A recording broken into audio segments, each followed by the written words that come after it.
From an introduction perspective, anyway, good morning. Welcome. Nothing like being the opening session, right? Our topic is, the payments landscape and Bitcoin, and will they change it? Maybe flip the slide. My name is Mary Ann Francis. I'm from Wipro. I'm an executive advisor in the global payments space. And by background, I spent 30-plus years in the financial institution industry. So I ran global trade and treasury solutions for a large bank. And was responsible for any of the acronyms that we all like to throw around, ACH, EDI, EFT, all of the ERP, EIPP, anything's payments related. And within Wipro, I consult 2 banks now. So I'm a consultant 2 banks to tell them how to better their payment processes. And we are always looking at the innovative changes that are taking place in this space. And my colleague. I'm Larry DePalma. I have been in the banking industry since 1995, ran foreign exchange for Chase Manhattan Bank, ran emerging products for payment tech, Chase Payment Tech. I am CEO of a consulting firm, TDG Phoenix. Some of my clients include organizations like Visa, Lidl and Company, e-commerce merchants, Verizon Wireless, things like that. So I come from a different perspective where most of my clients are actually either third-party processors, payment processors, or e-commerce merchants from that regard. So, between the 2 of us, we've got a lot of experience. And we don't have a lot of time. And we don't have a lot of time, exactly. To try and be done at 9:29, ask a question whenever you ask the question, and we really just have one slide with high-level topics. And part of the key is to talk about the fact that not from a technical perspective at all, but from a banking and payment system perspective where the Bitcoin world fits in. And if you could put up our slide. And we're ready for the next one? To cover it. So our perspective is, where does Bitcoin fit in? And is Bitcoin going to change the payments landscape?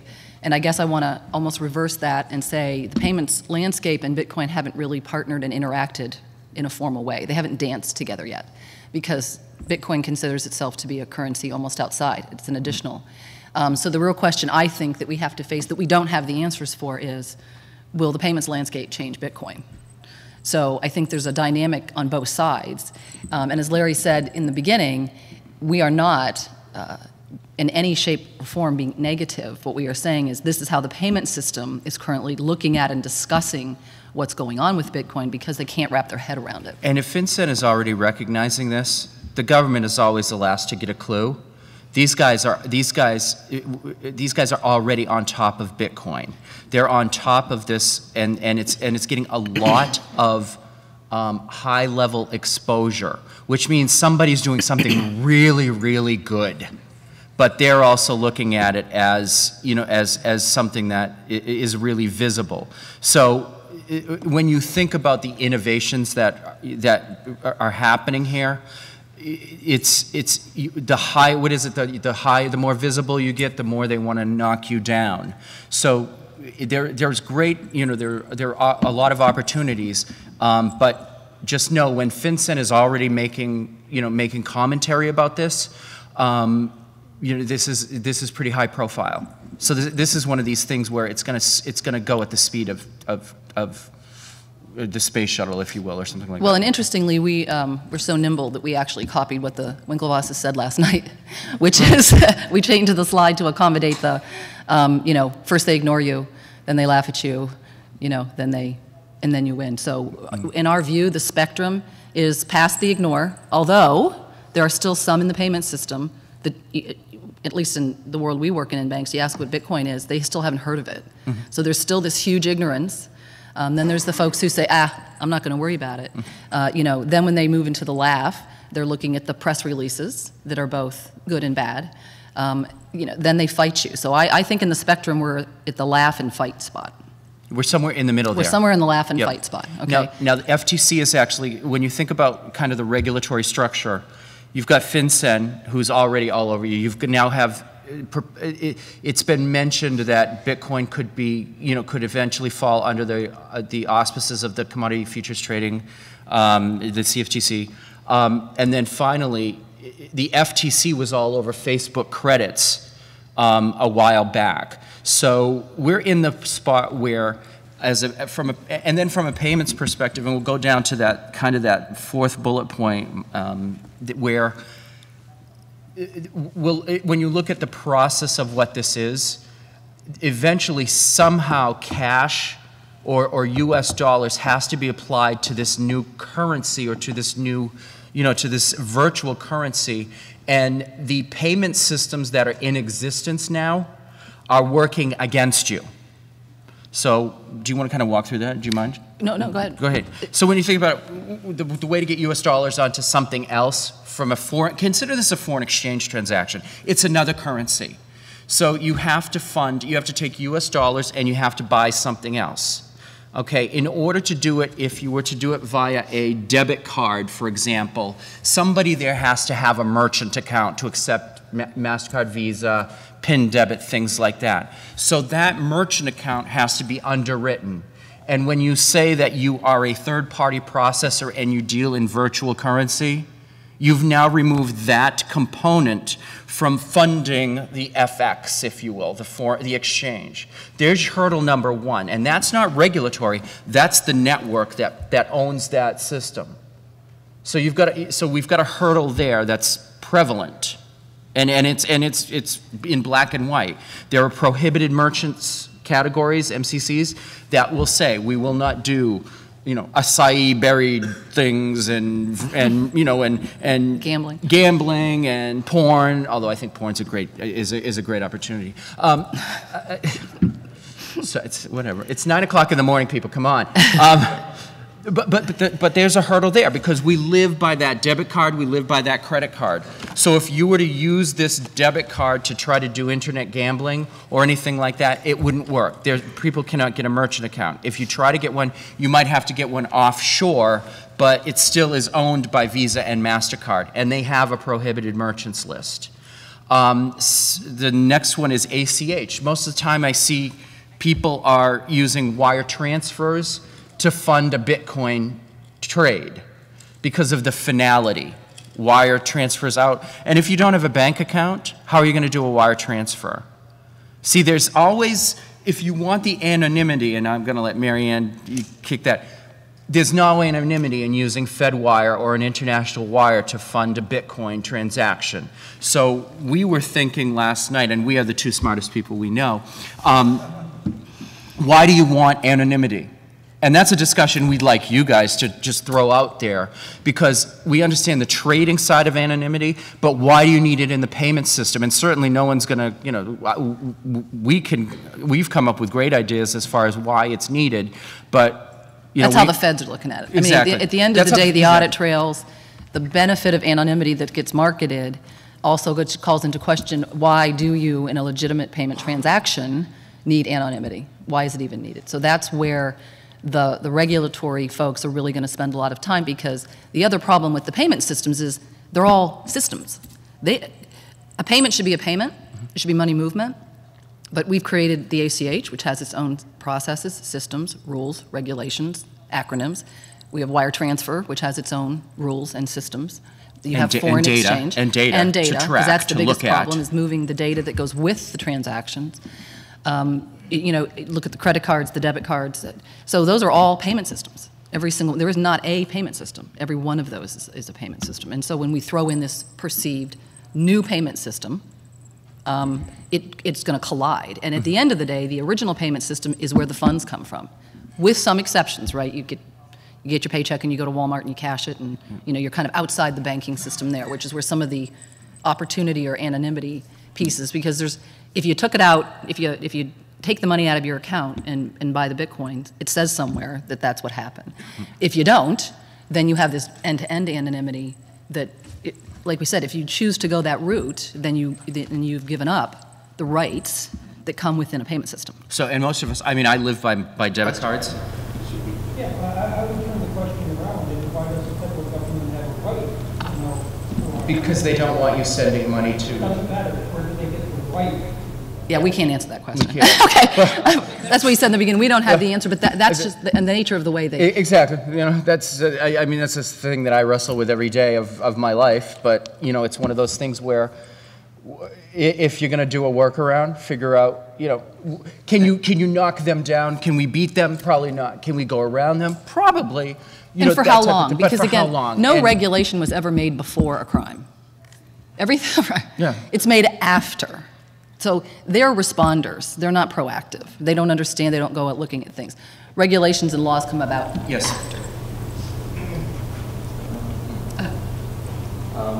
So I work for a payment processor in Atlanta, Georgia, and I totally agree that it needs to, the anonymity thing needs to go away in order to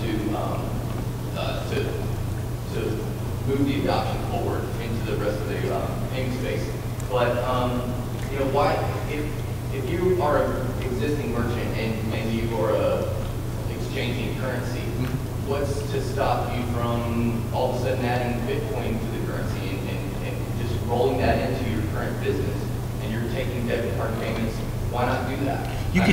I'm looking at like the rules around the SIC codes. 6051 is one that I think fits, and that's anyway. Why?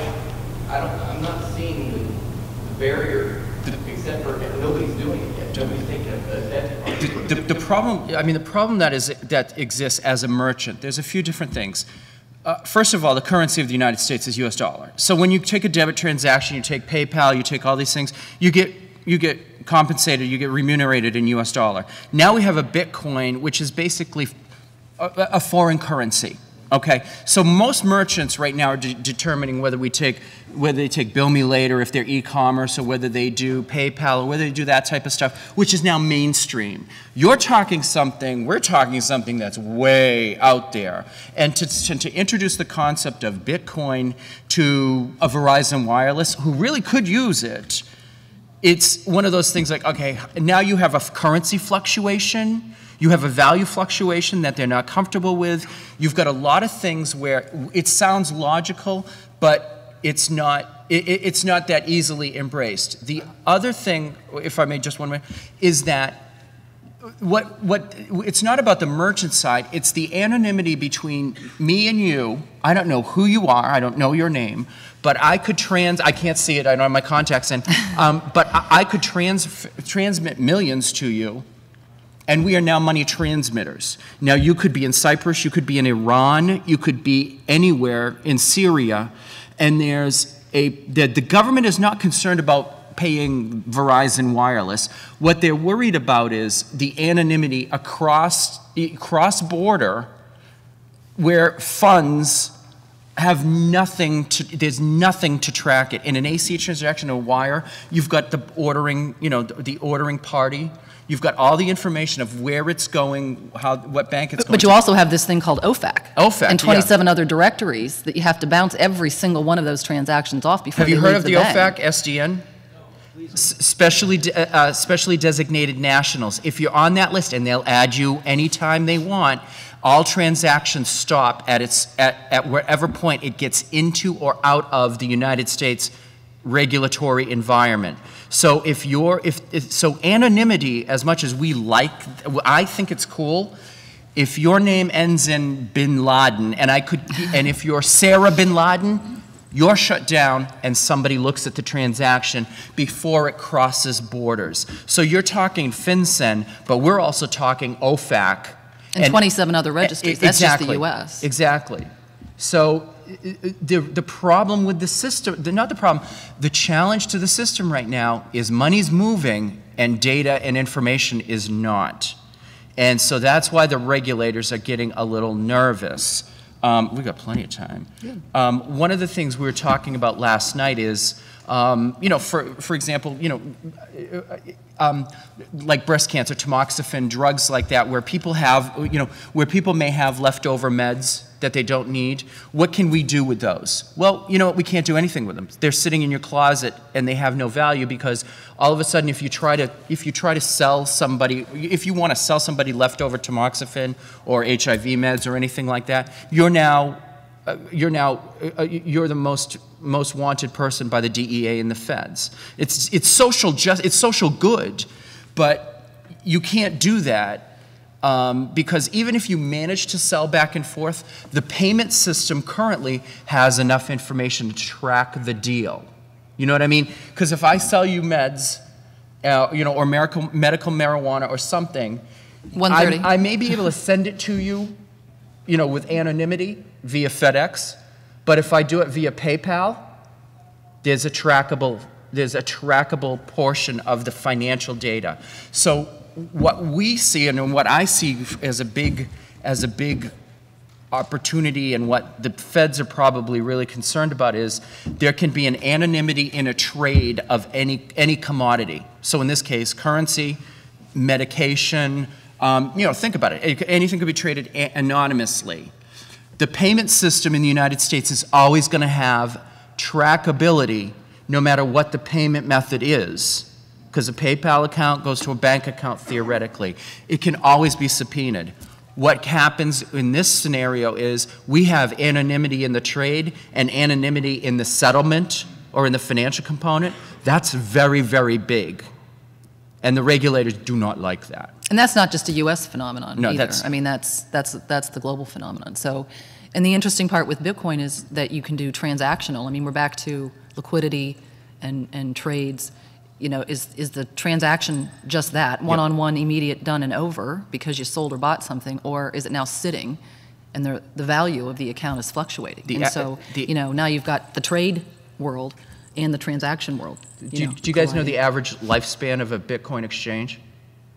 384 days. Okay, that's risk. I mean, that's trading risk. Now, we were talking today at breakfast, and it's like, look, you embrace anonymity, you want to trade anonymously, you live and die by that. So I personally have I don't feel sorry, because the exchanges have counterparties and liquidity and all of that. So, but the more and more, go ahead. We're very optimistic. It's like, how do you fix it? It's not, yeah.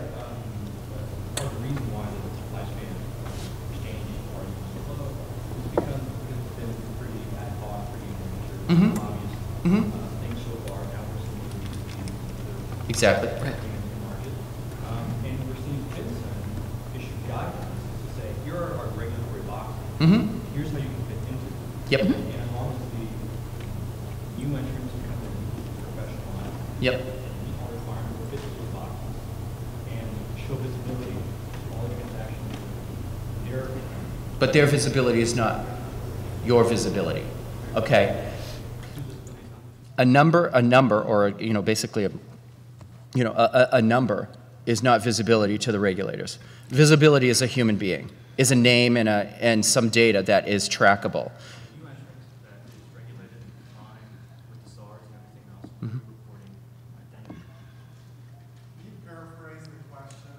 Okay, he's stating that as the new entrants are coming in, the new exchanges, they're looking at the FinCEN regulations, which, by the way, are fraught with loopholes and fraught with inaccuracies. If there is money movement between you and I, we are both money transmitters at that point, if you read the regulation correctly. The exchange is not a money transmitter. Moving funds from me to you, we both need to register as money transmitters. That's what they're looking at. That's how it reads. I mean, whether they meant to say it that way or not, and exactly. whether it stays that way or not. Yeah, don't think this is an opportunity. This is a way to catch you. Okay? With no minimum requirement? It doesn't matter. You've moved money that is now untrackable. Okay? And you need to register as a money transmitter. That's the way. They've written it in this convoluted way of an exchange and blah, blah, blah, and they can't really manage the exchange. They can manage the wallets, but it's written so that if you're not a wallet provider and it's just you and I, we're money transmitters. Here's a question. Go ahead. Just, Bitcoin requires us as users to take responsibility for our payment. We can't offset that to MasterCard for chargebacks. Correct. And I wonder if we're having the wrong conversation, that maybe Bitcoin is the system instead of trying to shoehorn it into the existing. But it's got to, at some point, it's got to be, the cash has to get into the currency. So Bitcoin is simply just it's either another currency. It is now. Okay, It is that's now. right, that's right. It's a currency, but it's trying to be a payment system, which I think is beautiful. Yeah. But it's being dominated a lot by plastic, by ACH wire, all those things where historically they are reticent to risk. Okay, we may think it's beautiful. I think it's it's very, very uber cool. But the federal the regulators, especially the bank regulators, the examiners and things like that, will look at it, with trepidation. Well, and that's why we started the whole thing I'm by sorry? saying, we started the whole thing by saying, how will Bitcoin change the Yep. payments landscape? This is also how the payments landscape will change Bitcoin. Exactly. Okay, that's really what, and the two haven't spent a lot of time together. And so I've been in the room a couple of times with global regulators as some of the presentations have gone on, whether it's the Federal Reserve Central Bank, whether it's the Central Bank of Europe, Central Bank of South America. They can't wrap their heads around it. Can you move our slide down, please? Just let me, I want to show a slide that I think that's interesting. Yeah. FinCEN's view, if you look at it, it kind of indicates it from that slide, but the next one actually, I'm going to make you do some work. It's a little whacked when you look at how, and how it says that by, a person that, creates units of convertible, blah, blah, blah, blah, blah, blah.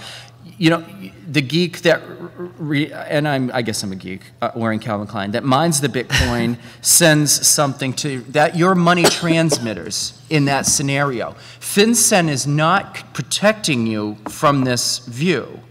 They're looking at you, and this is interpretation, both of us have honestly written regulations in the payments system, that this is a way, if there's no way to, PayPal is a money transmitter, Green Dot is a money transmitter, all of these things are money transmitters, they're registered.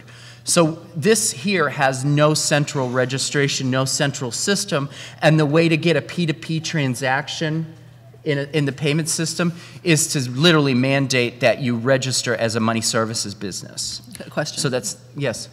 Isn't that the same, though, as saying that someone sending money with Western Union is a money transmitter? I thought. Western Union's the money transmitter because you're sending it through their system. Now, if you send, if you leave the country with $10,000 in cash, you put it on, you put it on your Customs form. Your customs form. She's been all over around last year. With $10,000. Because they want to know that. They want to track you. When you go through Western Union, send $10,000 if you can. It's trackable. No, if you deposit $10,000 in a U.S. financial institution, It's trackable. they have to report it. Yeah. It's a separate reporting mechanism. That's Right how- now, we're mining for currency that's got a value. We can send it to Cyprus, and there's no trackability. We can send it to Iran. There's no trackability. Right, Okay. sounds cool, but yeah, I mean, that's why we But, said. however, when the next thing they're going to do is what's going to happen is the exchanges and the wallets. If you're playing in this jurisdiction, the next logical thing to do will be the OCC or the regulators, the FDIC, shutting the bank account down of the exchange. Okay, because I think there was an exchange in Finland or something that went out of business because the regulators shut their bank account down. Now you could be trading virtual currency left and right. You can't settle those trades because the banking system finally got the last laugh. So There's two questions over Okay, here. go ahead. I'm sorry. Yeah. Oh, hold on. This gentleman over here. Can we? He's been. Sorry. I've been raising my hand for a while. Sorry. I think you're cherry picking in the FinCEN guidance. Look, okay, first off, this quote is from the section about convertible virtual currency, Uh-huh. which, correct me if I'm wrong, my recollection is that it applies to currency that is directly exchangeable for national, virtual currency that's directly exchangeable for national currency. They have a whole separate section about decentralized virtual currency, which seems like it applies specifically to Bitcoin, and which explicitly says that if you are trading a decentralized virtual currency in exchange for goods or services, you are not regulated. It says that explicitly. And you're trading, not sending. You're transmitting. The trade is one thing. The transmission of it is another. The trade is one thing, and they can't manage the trade part. What they're going to do on the rest of that, if you read it, is that by settling that transaction, okay, from this process, you are now money transmitters. Okay, I must have missed something in the guidance, because the way I read it, it was talking about third parties. When it was talking about money transmitters, I thought they said third parties. Exactly, and So that would. like person C who transfers money on behalf of from person A to person B. And if there's an intermediary in the middle, Yeah, they're a and money that's transmitter. why- and that's But why- there could be no intermediary in the middle on this. That's why they say that sells their Bitcoin To somebody else. They are a money transmitter. They are a money transmitter. This is the point that I had made. They're a money transmitter. Miners. Miners, but Create the money and then sell it. They say that. yep. But how many people are doing that right now? That's the trend. People are mining, and you may have 1,000 or 2,000 or 10,000 miners out there. That's 10,000 people who are not registered as money services businesses running there. That I agree that does indicate just how little Vincent actually understands. I'm vindicated. Thank you. You were scaring me at first, but now There's two over here. We only have Okay. like 3 minutes left, unfortunately. Someone mines bitcoins and then sells the bitcoin in an exchange, mostly gold or anywhere. Are these people, these miners, in the clear, or they need to register to as a? I believe they're in the clear now. That it's very convoluted. It's not cut and dry, and even the feds do not understand the process. I mean, they're still trying to get their hands around gift card rules in the United States. So please, we are way out here in conceptual stuff. So don't look for. I'm here to tell you, and Marianne can certainly confirm. We sit here and we contemplate regulations and talk about it for years about stuff in the payment system. So what we're looking for is cut and dry stuff, and it does not exist now. And the payment systems are dysfunctional.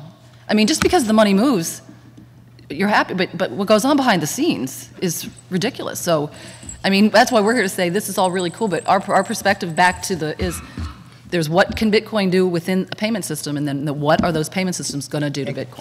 Can you hit the slides one more time? I'm sorry. Right there. Then it's only if you sell over the counter after mining. OTC. When you need to register. When you need to register. But the government doesn't know if there's any goods or services attached to that Bitcoin transaction between you and I. You know what I mean? Because the trade isn't being reported, the settlement component is not being reported. So there's a lot of anonymity where this nebulous rule could be applied. Have you ever looked at Federal Trade Commission actions? They don't care. They say, but by virtue of the Federal Trade Commission Act, we're going to sue you and shut you down. Sucks being you. And that's basically what it is. Okay. He's had his hand up for a while.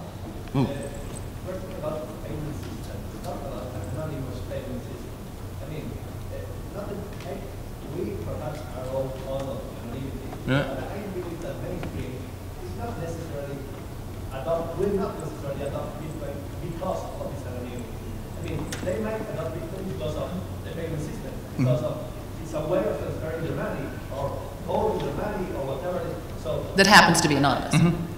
That happens to be anonymous. Exactly. But it's not a condition for all transactions, and that is the key. The anonymity comes with it. That's a perceived benefit right now, but it's not. I don't think people are doing it. Well, maybe there are. There's some that are doing it because it's anonymous. And some are just right now, there's no data no data to track it at all, and that's the concern, sir. Yeah. So if we stay away from hard currencies entirely, I sell my house for 1,000 Bitcoin. Okay. They have no rational basis for coming after, right? Rational. Your keyword was rational. Not to mention the settlement company is not going to be able to fund that transaction. I mean, the mortgage company. We're just saying purely in Bitcoin. Okay, assuming that there's no mortgage in Bitcoin or whatever. Yeah. See, that's the thing is. Okay, but somebody else has to buy it in Bitcoin. Okay. There's no conversion to dollars, yen, whatever. Okay, so I'm rich and I can buy your house for cash, which I can't. But anyway, so I give it to you. But the settlement is Bitcoin. Now that has to be reported in. It has to still be reported, by U.S. dollars because because they want to know, what your capital gains were. They want to know, taxes. All that stuff still has to be paid, and your city government isn't going to want to be paid in Bitcoin. Basically, they're saying Bitcoin is absolutely a currency. It's not a commodity. No, they don't know yet. They don't know. That's why all the speculation. Pork bellies are a commodity. What's a pork belly? I have no freaking clue, but it trades on an exchange. Futures are a commodity. What's a future? It's a future of something. That's a commodity. It's nothing, the underlying asset. Here, the underlying asset of a Bitcoin is virtual. It's a number. I know. And we're, Okay, so we apologize. Yes. We're out of time. They're back to back. So we're happy to talk to you. The whole purpose was, this is the payments landscape in the world in which Bitcoin's, surviving. And so we're at the laugh and ignore. But it's cool. But it's cool. But it's very cool. But use your, open your eyes as you're doing this, because they're already on top of this. Yeah. Go in peace. Yeah.